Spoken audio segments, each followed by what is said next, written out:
Huh? Because I have a mask on and vaccinated and I have a strong immune system. I got 3 things working for me.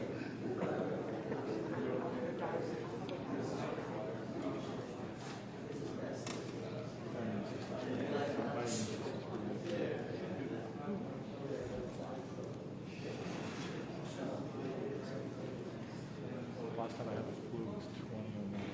Whoa. You remember it? Yeah, because it was swine flu. There's been swine flu. I would say you have a good immune system. Was this Haley?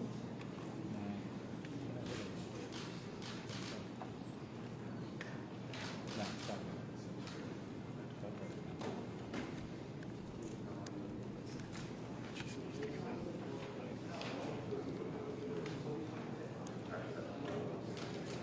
The reason? Huh? Any particular reason?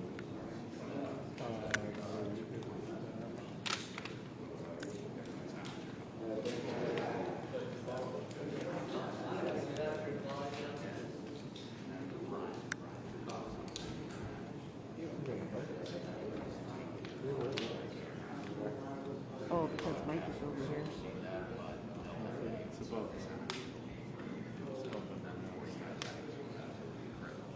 Fire. Oh, fire. No, just I don't have the one. Just the one angle. No, on that one. It's the flash. Oh, Yeah. Oh, that would be cool. What I really wish I could do is flash is heck.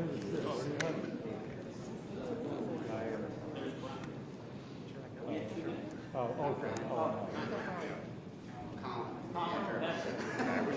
For legislators say that she seems very easy for very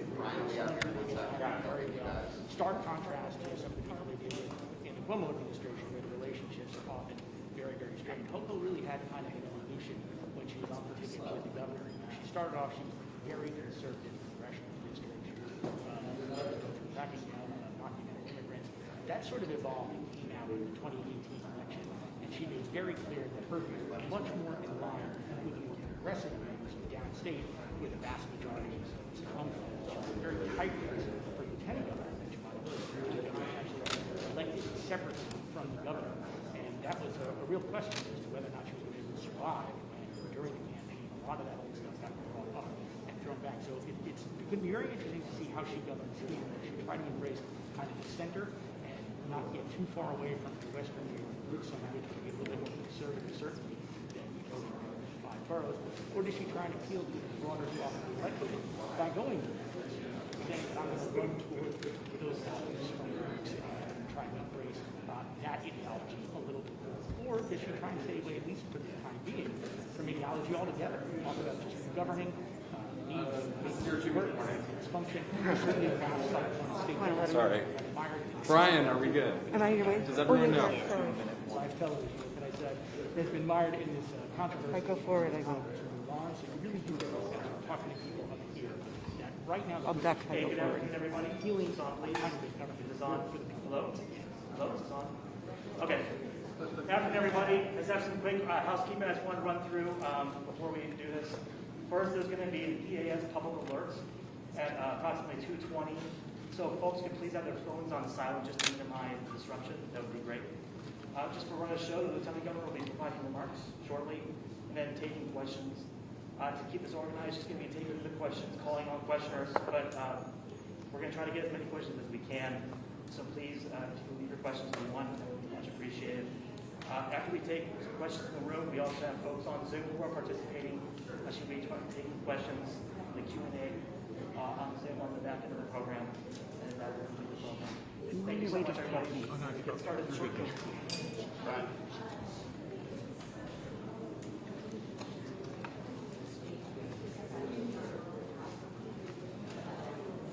In the heat of the moment, I may move around. Unintentionally. no, no worries. Is that okay?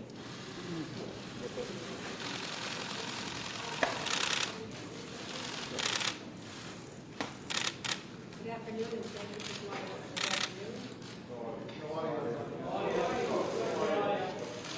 Try this again. What a great start. Can you hear me now? I get the commercial. Can you hear me now? Good afternoon, and thank you for being here. I spoke with Governor Cuomo yesterday, and he pledged his full support for a smooth transition. And I thanked him for his service to our state. Regarding his decision to step down, I believe it's appropriate and in the best interest of the state of New York.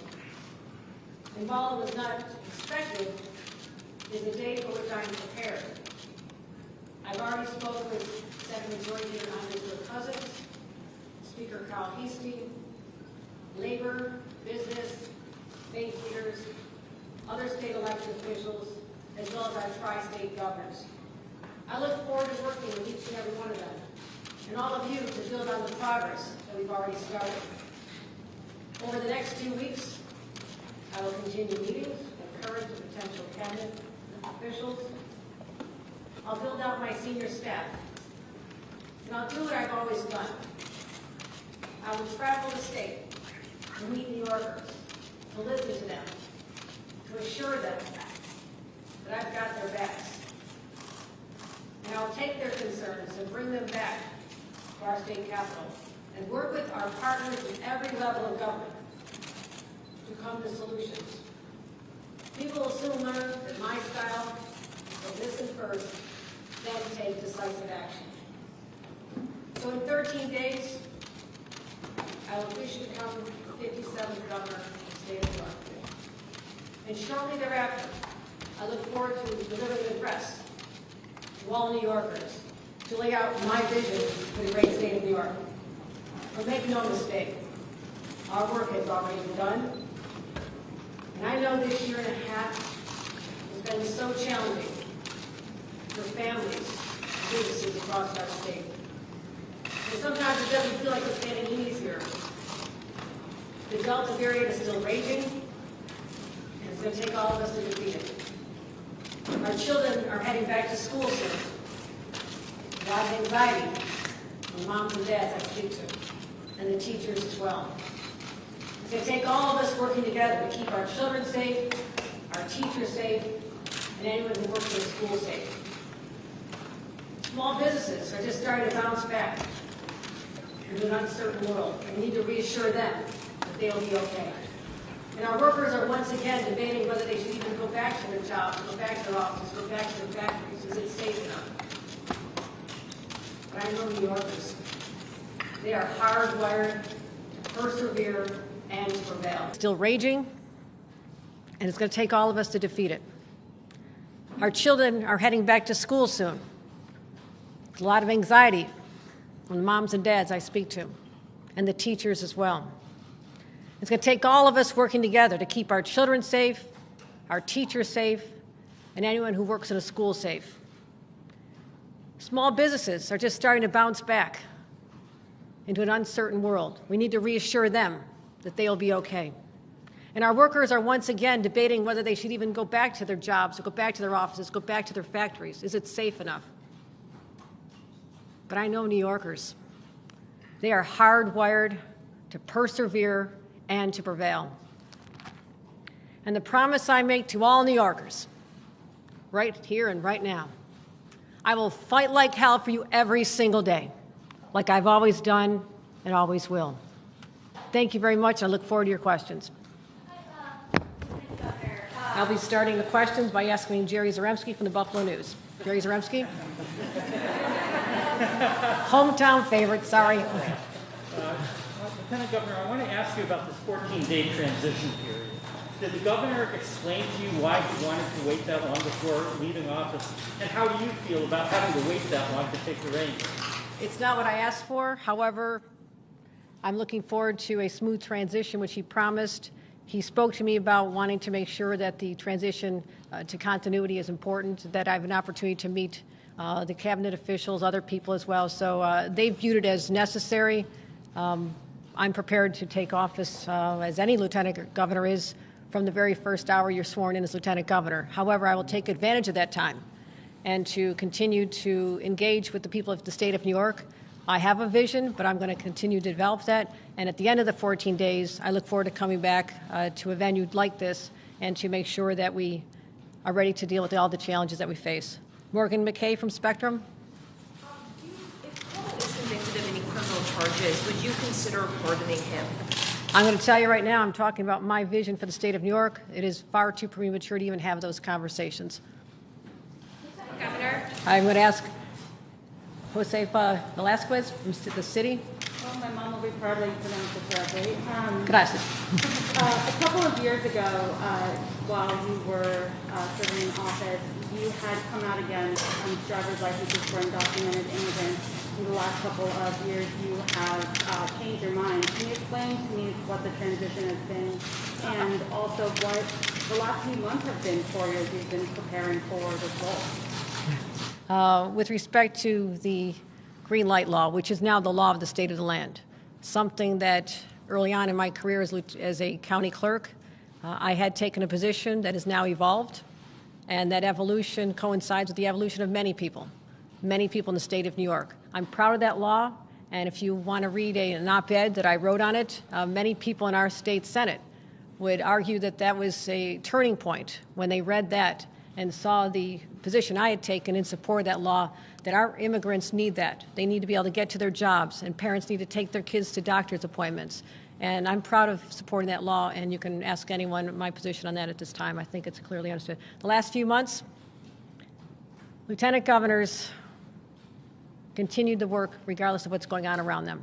And I'm proud that I've been able to maintain the same schedule, to meet with elected leaders. My schedule has been robust, and I'm ready. I want people to know that I'm ready for this.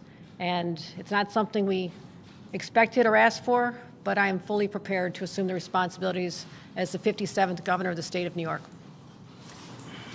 Michael Gormley from Newsday. Hello, Lieutenant Governor. Have you spoken with President Biden at this point, and also do you have any different view of how to handle COVID in New York State?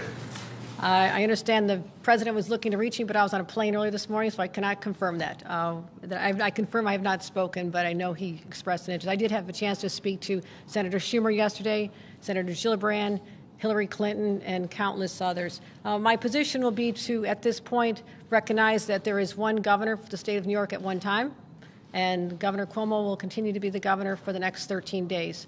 That does not mean that I'm not fully engaged with the healthcare partners, the current commissioner, and we've been getting regular briefings up to the minute, and I'm well aware of the circumstances in our state are frightening for people. And we will continue at this time to review closely what the CDC puts forth, but I'll be proud to and looking forward to sharing my vision on how we address this in a matter of a couple of weeks. Lieutenant Governor. Dennis Slattery from Newsday. Or no, I'm sorry, Daily News, I'm sorry. That's a big mistake to make, sorry there. Dennis in the room? Okay. Hearing none? Can't hear you. Okay. Dennis Slattery, is he in the room? I can't see that. Dennis.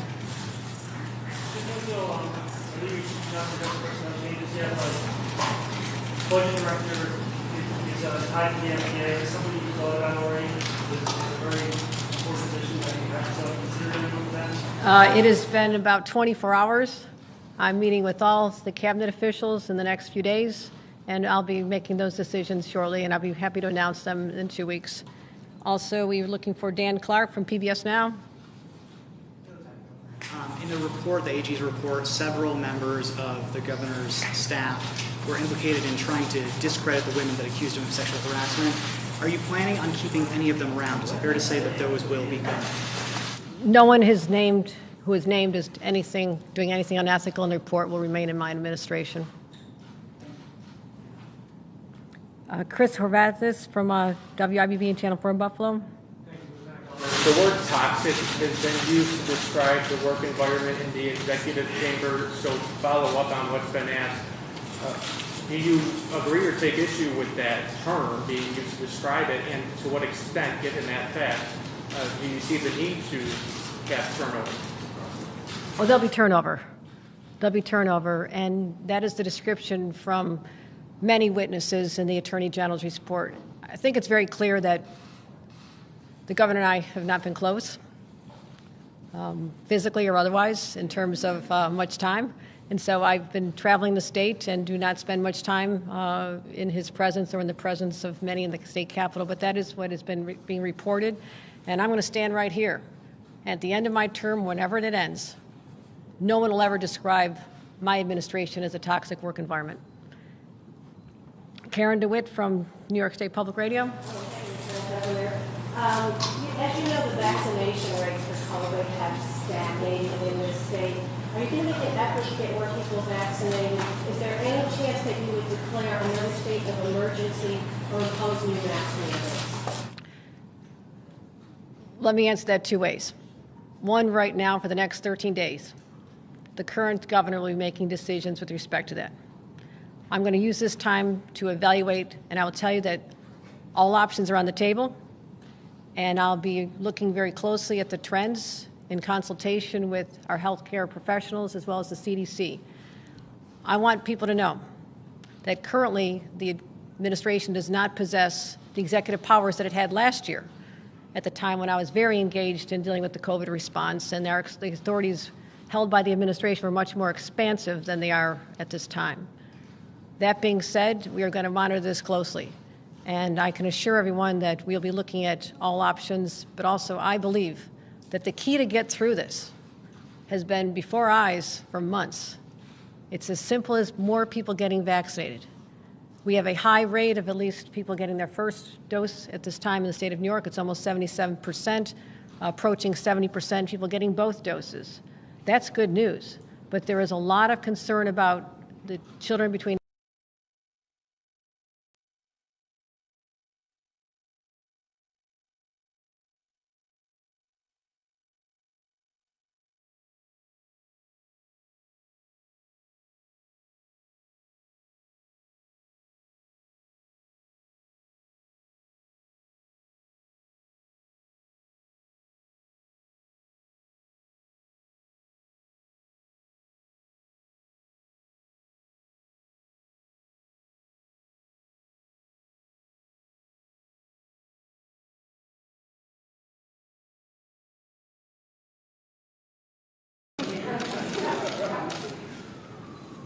I'm really excited about working with the next lieutenant governor, which will be named in the next few weeks.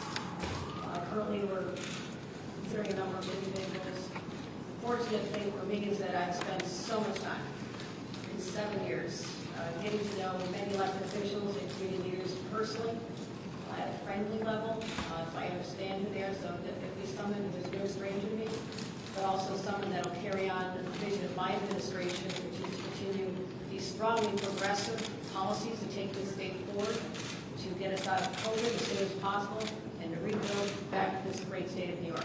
And now we're going to take questions on Zoom real quick. We're looking forward to participating there. Operators, can you please load those questions up, please?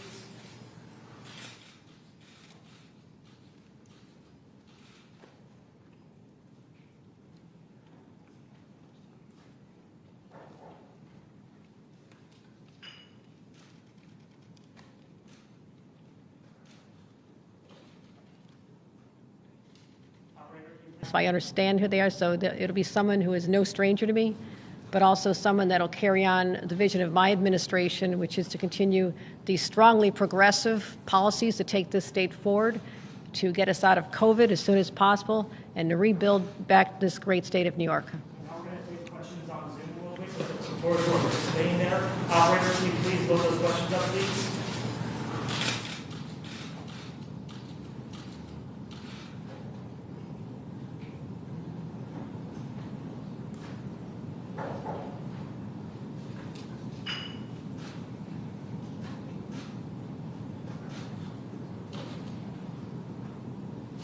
Operator, can you please load up those questions, please, for us? Can we ask some questions while we wait for these questions? I have one. I'm going to go ahead. Lieutenant Governor, A lot of people look at you as a part of the Cuomo administration because you are a part of the Cuomo administration. How will you restore the trust in the executive office, being that you are a part of the Cuomo administration? First of all, many people have supported the policies of the Cuomo administration. There is a strong legacy of accomplishment I was out there fighting in the streets to raise the minimum wage. I was out there fighting for paid family leave. I've been the champion of policies to eradicate the specter of heroin and opioid abuse, something that has touched my family personally. Child care issues. I've been out there making the announcements on affordable housing, clean energy, economic development. So that will continue. Those policies will continue and even be more enhanced. But with respect to the particular environment and the reputation of the current administration, I think it's pretty clear that, and it's no secret, that we have not been close and I've not been associated with that. So I know the job. I fought for the same policies. That's why I'm more prepared than anyone could possibly be for this position. And will you release the nursing home data? Will you release the nursing home data that in the alleged cover-up? Will you release it? My administration will be fully transparent when I'm governor. I'm not governor yet. All right, this isn't going to work, team. Okay. I want to, first of all, please wait. If there's not any virtuals, I'm sorry to the virtual world out there. Next time, Yes, we'll look forward to seeing you in person.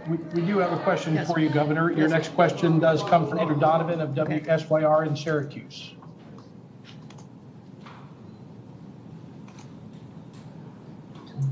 Donovan, you can unmute your mic. Lieutenant Governor, can you hear me? Yes. Who am I speaking to? This is Andrew Donovan from News Channel 9 in Syracuse. Home of my alma mater, Syracuse University. I was going to say, you're not shy to remind people you're a Syracuse University alum. So I'm wondering what your message is to the people of Syracuse. A couple of specific things. The state fair starts in a matter of days, and I think people are worried about its capacity and mask wearing and vaccination status with that big event approaching. And also, the outgoing administration had said its health department would not be giving guidance to school districts about mask wearing when school starts in a few weeks. So I'm wondering if you can address both of those COVID-related concerns and if you'll see the state fair for yourself as governor. I've never missed a state fair. It is one of the joys of being a New Yorker, going to the New York State Fair. I'll go either as lieutenant governor, which is what I'll be while the state fair starts, or as governor. I understand the concerns. However, I just want to remind everyone that I'm not responsible for the policies with respect to that at this time. I'm still lieutenant governor, and there's one governor at a time in the state of New York. But I look forward to returning to Syracuse. It's a place I know well. It's a place where I cut my teeth in activism, and look forward to returning for the state fair and eating all that great food. And the Erie County Fair, which is my hometown, actually starts today in Western New York. So I'll be at that fair as soon as I find my way back to Western New York. I was wondering, do you think that there's another mechanism for people who want more accountability, like a special prosecutor? I think we're on Zoom right now. Excuse me 1 minute. We are, Governor. Your next question comes from Tara Rosenblum of News 12. Tara, please unmute your microphone.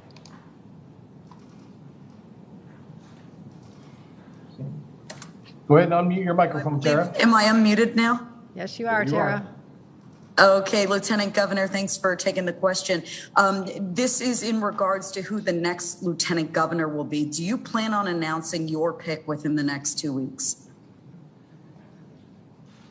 I expect I will. And do you expect that the person you will select will be someone from downstate? We are hearing a few names being tossed around.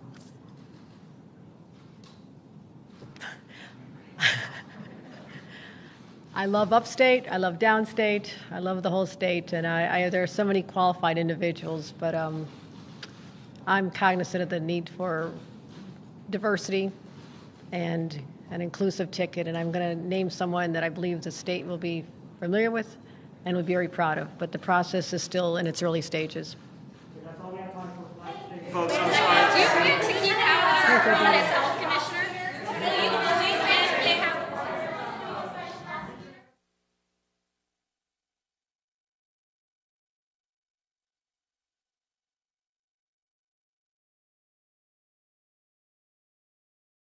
Thank you.